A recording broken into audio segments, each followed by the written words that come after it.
Teraz ti poviem, prečo možnosť používať hotovostné peniaze považujem za takú dôležitú a prečo si v súvislosti s tým tak veľmi cením návrh hnutia Sme rodina o tom, aby táto sloboda bola zakomponovaná do ústavy.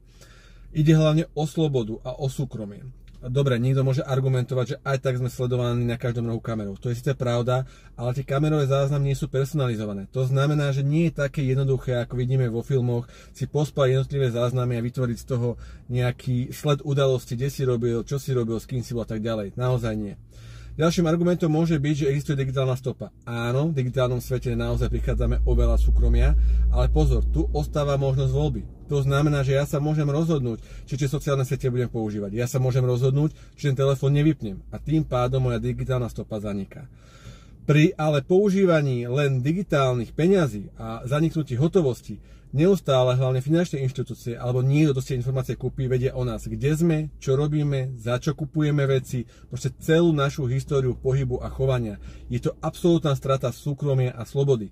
Nemôžeš pozvať kamaráta na pivo bez toho, aby to niekto vedel. Nemôžeš kúpiť maličkosť priateľke bez toho, aby to niekto vedel. Takáto strata súkromia a slobody je bezprecedentná a práve preto si tak veľmi cením tento návrh. Moje meno je Boris Vanek a som kandidát za poslanca do Národnej rady.